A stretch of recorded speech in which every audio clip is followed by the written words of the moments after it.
So we got recording on. We're good there. A little bit of time.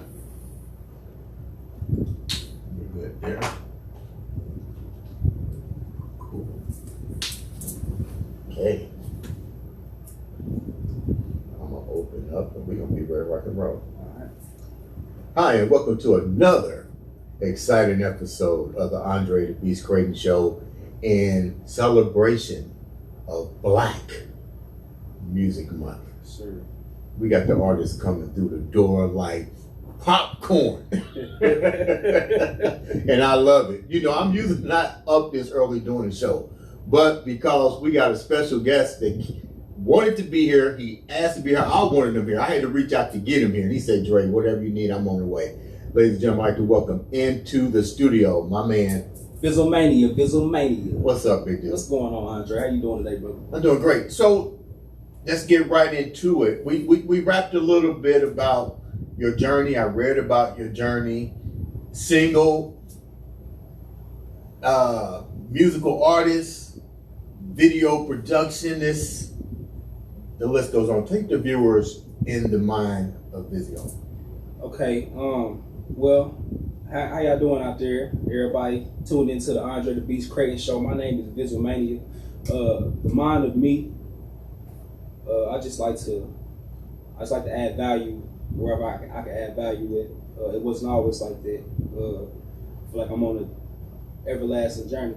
What do you mean, like everlasting journey? I learn something new every day about myself, about the world, about the people around me, about the higher essence that I believe in. I learned every day. And some of the things that you learned that elevated you, that motivated you, and how you learned from it. Well, one of the most interesting things I learned about myself is that I'm not a machine. When I say that, a lot of people, some people may be able to relate when I say this, as far as trying to have so many talents or have your hands in so many pots. Right.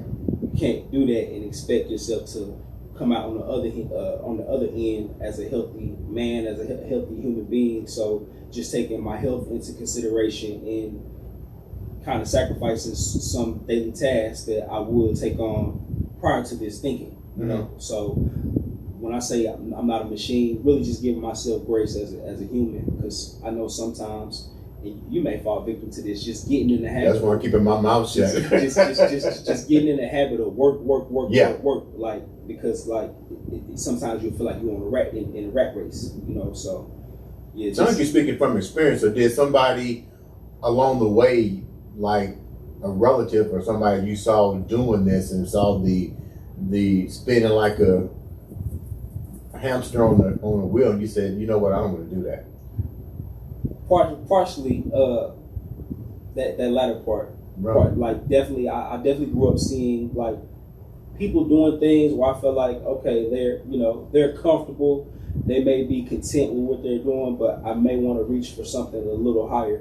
Also, it comes from experience as well. I'm a freelance graphic designer. I've been doing graphic design for about 17 years now. Right. Not professionally. I've been doing it professionally for about 10 years. Right. But just doing it on my own, for my own craft. I've been doing it for about 17 years. And once I got into doing it for business for other people, I started putting more weight on myself, just taking on projects, maybe not having systems in order where I'm asking for a deposit. I'm thinking about, oh man, maybe they may not have the money that I'm looking for, so maybe I have to tone it down a little bit and just take something that may not be actually worth me doing this project and just go ahead and sacrifice. And it's like just having so many of those back to back, it can wane on you. So I definitely think that's just one of the experiences where I just had to take myself out of the mix and just look at the bigger picture. Just look at the bigger picture without me in it, and figure out, okay, how am I going to survive if I'm not in that bigger picture? Or if I put myself back in that position, right, how am I going to, not to sound like a capitalist, but how am I going to capitalize? Nothing wrong with that. How you gonna make money and pay bills? Got mouths to feed. You gotta keep the lights on. You gotta like to dress nice. You know what I'm saying? So like, it's just different experiences personally and things I observe. I'm an observer, like a mug. So then, what was the other part? What was this? You said it was numerous things. What was the other things? Well, other things is also just investing time into people who may not be on the same page. I'm waiting on you to come on out with it. Yeah, just investing time, emotion, sweat equity. Give me an example of that, because a lot of people don't understand that. We have a tendency to have something in our mind, a project, and you mentioned a little bit of, I'll let you tell that story, even in the music industry, and you think these individuals are on the same page and they're not willing to invest their own time in it. But go back to what you were saying, elaborate on that a little bit more. Well, just to use a very, very early example, when I was trying to get I told you earlier, I was trying to get my friends to be in my rap group and things like that. But tell me real quick, who you went to school with during this time? When your friends and stuff was when you had your friends on it? Who I went to school with? Mm-hmm. I went to, like that. Then it's not anybody that people gonna know now, but the school that I went to Westlake Middle School, mm-hmm. which is Babyface, King of Babyface, and I asked you, I say, why didn't you collaborate with him? Babyface, we different, we generations apart, okay. But it always was like, you know how they say 6 degrees of separation, right? Well, now it's probably like 3 degrees of separation just with social media and everything. So I'm getting my okay. craft right. We're gonna approach Big Brother real soon. But just going to West Lane and North Central, and even before that, because I've been rapping since like 4th and 5th grade, just trying to get my friend group to come along and be rappers or be producers, be writers. Everybody wasn't really on the same page. Some people might want different things in the end goal, like in the end game. Right. Some people just want to be famous. When we're talking about the music industry, some people just want to be famous. Some people don't even want to be famous on Front Street. They want to be able to tell, hey, I put him on, right? That's another thing that I realized is like, okay, everybody may not want to, but they want some credit. Want some type of credit. Mm-hmm. So, and it's nothing wrong with that if you did. When did you decide to be a rapper? I decided to be a rapper at the age of like 9 or 10. I started out writing poetry. Really? Yeah, writing poetry at home. Give me a poetry. Well, I haven't wrote a poem in a long time. Tell me one you remember. Okay, I had wrote a poem like right when 9/11 happened, when I was in 4th grade. Okay. And the beginning of it was,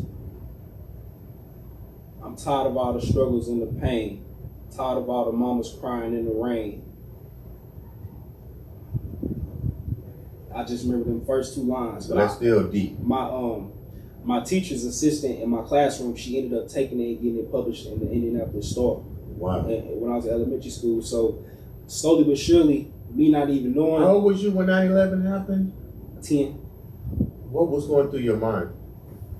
What was going through my mind, it was just like, it was stir crazy at school. Like, it was like the latter part of school was just, it seemed like it was a dark cloud over the school. I didn't know what was going on. All the teachers kind of was like being very discreet. Then once I got home, that's when I seen on the news, like on the news station, Fox 59, like the towers were hit. So I didn't really understand it at the time. Right. But I start understanding like once they start implementing more security things, once we start being more educated on what formerly happened, and I believe George Bush was the president around then. So it was just a lot. But like I said, since a kid, I've always been an observer of just my environment, just my surroundings. So even at the age of 10, you knew you wanted to be a musical artist in the rap game. Yes. Really? Who was your influencers? My influence was Nas. Why? Nas is really one of the best when it comes down to being like a street poet. I feel like I feel like Nas, I can relate to Nas, the artist, so much. One of my other big influences was Lil Wayne. So like I always been watching Lil Wayne from when he was with the Hot Boys mm-hmm. to when the Hot Boys left to when he had to put like the label on his back and to who he is now. So Lil Wayne, Nas, Notorious B.I.G., Tupac. Like I love them guys. So did you take a little bit of everything from their careers and their struggles and put it into your life? I believe I took how they could talk about things, but I talk about all my own experience. Like the things that they were talking about in their music, I can relate to. Like, not to put my age out there, I grew up using payphones, so I know what a payphone is. I had a lot of knowledge. Don't feel bad. My daughter doesn't know what a payphone is. I had a lot of knowledge, probably what a lot of stuff I shouldn't have been knowing about as a kid, just due to my environment, things like that. Tell me more about your environment, because I think when people hear this is Black Music Month, so I'm trying to also educate the individuals that don't know about really the rap game, about the music industry, and we talked about this. A lot of the rap music out there isn't really authentic. They tell a story, but the story isn't their story. Correct. You're here to tell your story, so tell me a little bit more about that inside. Okay, well, I'm gonna try to scale it down. I know we got time. 30 minutes. Well, I grew up in a single parent household. Like I'm the middle child of 3 kids on my mama's side. On my daddy's side, I'm probably like the 9th kid of like 15 to 16 kids. I don't have a relationship with my father at all. Like I know him. I met him as a kid and as a grown up, but I didn't grow up with a daddy. I grew up with a granddaddy. That's my. How does that make you feel? Just not to cut you off, but how does that make you feel? Growing up, it made me feel like I feel empty. Up until probably like 11 or 12. But my mother's family, that's been my, and I also have like street family, like people who I'm not related to by blood, but like that's my family. Like you couldn't separate us. You know what I'm saying? But like growing up without a father and seeing my little brother go over his daddy in them house and seeing my big sister go over her daddy in them house, it didn't seem like abnormal until probably like 8 or 9. I'm just like, dang. So when I met my dad at 8 at a White Castle's, this is a long time ago. So when White Castle was on like 71st and Michigan, a long time ago. He asked me what I like. I told him I like computers. This is like 8 or 9. Didn't see him again until I was like 22. So wow. Yeah, so but at the same time, my granddaddy had always been my rock. He passed away in 2007, but I used to go to work with my granddaddy every day. He's a child of sharecroppers from Troy, Alabama. Troy, Alabama is the same place that my man John Lewis came from. Okay. The black politician, black leader, good trouble. So my family is from the old South. Did you talk to your mom or your granddad about your feelings about the emptiness with your dad, and did you talk to your dad about it? Well, no, like we didn't grow up like that. Like it was just a thing where we got you, and you don't got to question nothing. Like we got you. My mom and family, like they had me, so that's my family. My granddaddy, he like every time I was with him, he always said like your daddy ain't worth 2 dead flies. So that's the education I got. He ain't nothing, but I went and I met him on my own as a grown up. You know what I'm saying? So we got a conversation. Honestly, I felt good that I did it, but I didn't really feel like I needed to do it to complete myself. But you did it because you was probably curious. You wanted to know what happened. There's always 2 sides. I tell people there's always 2 sides to every story. We did a thing here on Father's Day, and there was a lot of guys that had called in with the same situation that you were in, and my remarks to them was, I always remember it's 2 sides to every story, and until you go and ask that individual, that father or that mother, the simple answer why, you never know. But my hats off to you for at least going and try to get some closure with I appreciate that. How much stronger did that make you?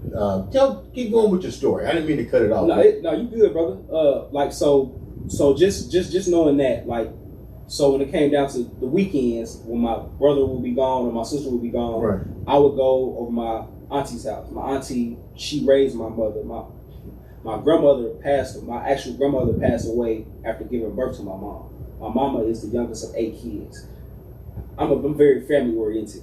I can tell. Yeah. So I feel like that's what really drove me, because my granddaddy always said he liked me. I'm not sure if it's because it's a middle child thing. He loved that I was quiet and like calculated just about things. What's that thing? What they say about the middle child when they're quiet? You better watch them. Yeah, like a lot. Like I had my sneaky phase too. I went through a lot of phases where people thought like, what's going on? And it's just like stepping back as a more mature adult, I understand. So I feel like I can connect with the youth, on the troubled youth, because I went through a lot. But just coming up a single parent household, it really drove me to be creative. It drove me to use my imagination. Like, I'm good with people, but I'm an extroverted, introverted. I can have the time of my life by myself, but I can also have the time of like make sure people around me have the time of their life. Hopefully, you know what I'm saying, just on a positive level. So you told me something. I guess I can share it, that going back to the family struggle that made you the way you are today. And I said, are you married with kids? And you gave me a little, you said something that was really impactful. You mind sharing that? Yeah, I said negative. I'm throwing you out there right now. I said double negative. No, you know, and it's like, it's by choice. It's not, I would like to think I'm a handsome young fella, you know, they give off a good vibe, you know, the vibe, but nah, like for real, it's been a choice, because like, I don't want to repeat the history that I went through, just as far as like your father not being there or your father not being the superhero figure. I gotta be super daddy. So yeah. I really want to be in a position, and I know like I'm at the point where I know the time is never gonna be right. You're never gonna have the right amount of money. I used to think like that. Like when I get this bag right here, when I get this much, and we're gonna be able to live off this. That's when I can really open myself up to.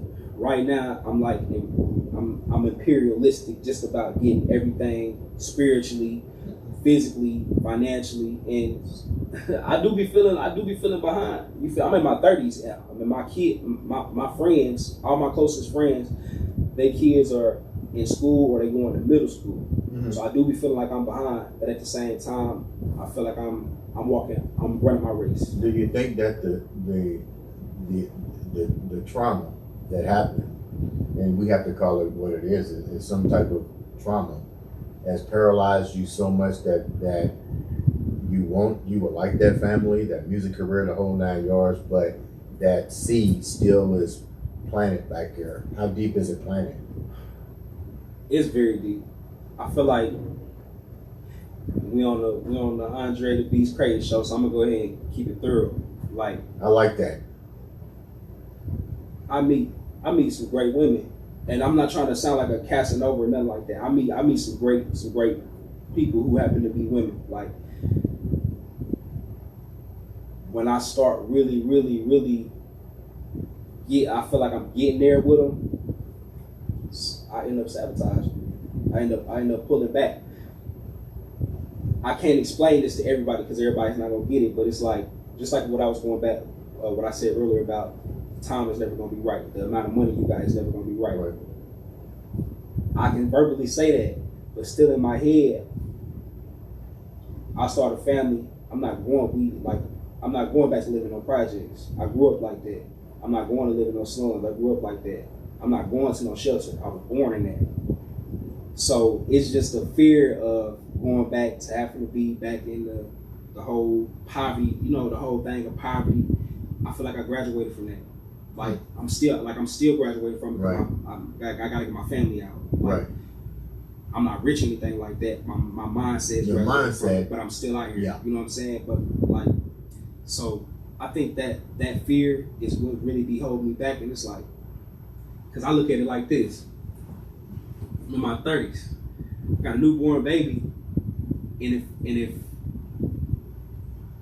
I'm still trying to do music, and music ain't moved a needle, ain't paid a bill, my girl gonna be looking at me like, what are you doing? And I understand the thing about chasing dreams and having faith in your dreams, but I understand like getting kicked out and being on the street too. And I ain't, you know what I'm saying? So it's just like, I feel like then it's gonna be that, like, that's when I really put myself in the fight of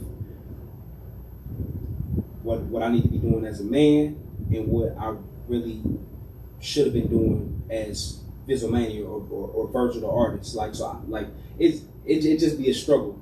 Because I'm gonna tell you why I asked that question. I'm glad you're being authentic, because people need to understand you're an artist.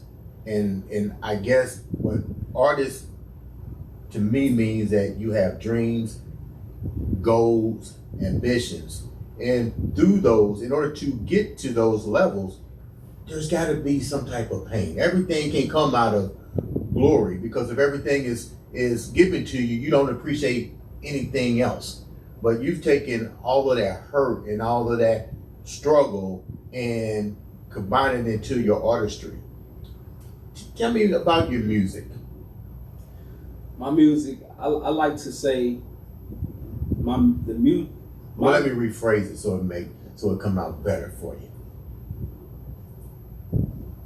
Take me down the struggle and to the showcase of your music, because we're gonna talk about that new single, because I know all of this pain is in that single. Like, share, review, do the whole 9 yards, people. You know what to do. This is Andre the Beast Crayton Show. Make sure y'all subscribe, man. Subscribe. Hit that button. Hit that like. Hit that share, man. It's going up.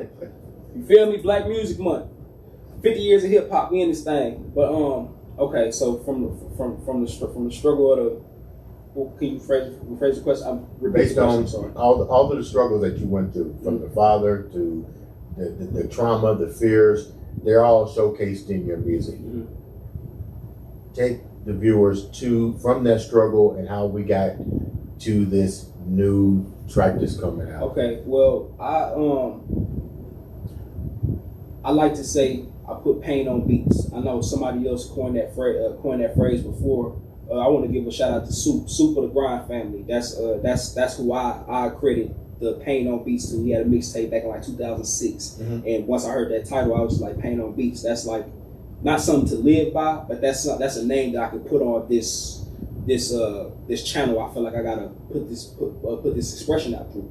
So I would like to say a lot of my writing comes from me wanting to express the pain or me wanting to inform people and educate them. Mm-hmm. I'm not trying to be a preacher. I'm not trying to be a pastor, a deacon, or nothing like that. I want people to relate to me as somebody that's out here just like them, that bleed just like them, that feel emotions just like them. So, like I was saying earlier, I'm not a machine. Had to get out of the whole chasing a radio song and really put myself into my craft, into the music, and into the expression of the visuals and things like that. For a long time, I wasn't doing it. I was looking at this like a job, but this is my life. So from that, everything started becoming more positive. It started feeling like I'm having fun again. I went through two trials of depression where I was still doing music, but I wasn't putting music out. So just the thing that brought me through the fire is going back and looking at all the progress I made, from my first song to the songs I was doing on my phone to the songs I was doing in middle school, things like that, and like the small or the major recognition that I got. Mm-hmm. I don't feel like I was getting validated enough from like my peers where I live at in my city, but I was getting support though. So the people that were supporting me, that's who I figured I had to zero in on. Right. They're gonna be that's my team. You know what I'm saying? That's really my team. So from that, I just decided to start turning things up. So that's how I got the single Uno. That's how I came up with that. And my boy Floyd Miles, who I actually met at a open mic when I was going to Indiana State University back in 2013. He's a great vocalist. I'm not sure. I think he's doing. He's mixing this stuff up now, so you can go get R&B, you can go and get Afrobeat. So make sure I check out Floyd Miles. But I met Floyd, and I had a microphone in my dorm. Like I've been chasing y'all. I've been chasing y'all to be my fans, not my fans, but my fam. I've been trying to get in y'all iPads since 2004. But look though, so like 2013, I had like a little setup in my room, and we were just recording songs. Didn't really come. I was going through. It was my freshman year, like my freshman or sophomore year of college. So I was on some BS too. You know what I'm saying? So like, yeah, I was doing the music, but the stuff I did previously kind of was carrying me over. So I was kind of getting content. You know what I'm saying? So just came up with the idea to do my album Curley's Cleaners in 2013. Didn't really. I was going through life. Didn't get to finish the project until 2015. Me and Floyd went in and we did a newer song. Uno, that came about me just sitting in my manager Delroy house. I gotta take my hat off to Delroy, man. He helped me really become Delroy, Quayte, Quanah, Cal, Montel, you feel me? Conan, Smooth, like these my OGs from the 219. You feel me? So I'm 317 and 219. I wasn't born and raised in the 219, but like I got love for the 219. That's wrong with that. That's how I'm coming in, the whole state, 570, 765, everybody. I represent the whole Indiana. But like, so I was over my manager Delroy house, and I was just on Fruity Loops, just putting samples and putting loops together. Came up with I found the samples to put into Uno, and then I just got on auto tune. I was coming up with some stuff. We laid the skeleton of the record. I wrote the verses. I write all my verses. Y'all need a verse wrote, come holler at your boy. I got you, and I won't charge you that much. But yeah, so not yet, you won't. Not yet. But probably do it for the free if you're from Indiana. Let's get it. Okay. But came up with the sample right then and there. Probably made the beat within an hour. I'm not gonna sit up here and tell you I did it in 15 minutes. Like, I'm a makeshift producer. What do you like? We're gonna go back to what you did, finishing it up. What do you like best? Producing, writing, or performing? Performing. Which one? Quiet as kept. I like performing the best. Why? It's an experience. I feel like it's an experience that somebody can walk away with versus going and seeing me make a track on YouTube or going and see me rapping on Instagram. If you actually at a show, or like, not literally, but if I could touch you in some type of way where we in the same building, we like, I feel like that's so powerful. So I feel like performing is my favorite, because I feel like the listener or the consumer or my fam that's there attending with me, they get the most out of me. Like they actually can have an influence on my performance. They can pump me up. They can probably make me cry. Now you said we're gonna go back to the finishing up the album, how you came with the new album, but you shared something else. I'm trying to get all the juice out for the viewers. You like video production. Yeah. Tell me about that real quick. Well, I like in the future I want to be a film director. I want to direct films, like not like music video movies. I want to direct actual like Quentin Tarantino style films, or Martin Scorsese style films, or James Cameron type. Where did that come from? It just came from my imagination. I feel like I've always been like a visual person, mm-hmm. A visionary person. I can't. What's the term they call it when you can remember stuff by seeing it? Is it photogenic? Photographic memory. Photographic memory. So I have that. Like, I have memories from a child before I had all my teeth. Like I have vivid memories that I know I didn't make up. So just and also being in the vein of storytelling, I want to be a visual storyteller. So that's where my love and my passion for video production, film analysis comes from. So I'm very big on. I'm a critic for real. So you love movies anyway. I love movies. What's your favorite movie? You get 3. I get 3. I give you 5. I give you 5. 3 is not a good number to go. We'll go with 5. I'm gonna go to Godfather 2. Number 1. Number 2, I'm gonna go with Do the Right Thing. Okay. Number 3, I'm gonna go with Malcolm X. Shout out to Denzel. Okay, 2 more. Number 4. Number 4, I ain't even said nothing from my horror bag yet. Number 4, I'm gonna have to go with something from sci-fi. So I'm gonna have to go with the original Alien. Okay. Alien set up a lot of things for the sci-fi movies that's going on now. And then number five favorite movie. I'm gonna say Pulp Fiction. Really? Okay. Yeah. Okay. I'm gonna say Pulp Fiction. Okay. Hey, Samuel L. Jackson really was killing as Jules, man, for real. Like the dialogue that he was just having from having the divine intervention, Right. and then the way the movie is cut up, like the chronological order how the movie is cut up, like it really. So you really study the movies that you watch, and that probably said I can do this. Yeah, I definitely. can do this. Before we wrap up, how can the viewers get in contact with you for performing to get that new album, the whole 9 yards? Well, you can follow me on all social platforms at Vizzolmania. That's Vizzolmania, Vizzolmania. Or you can just I'm on all platforms at Vizzolmania, YouTube, Instagram, Twitter, Facebook. And when is the new album dropping? Well, is it an album or is it a single? My new single is out right now. It's called Uno, featuring Floyd Miles. It's going crazy. Shout out to Biggs Radio. They've been streaming.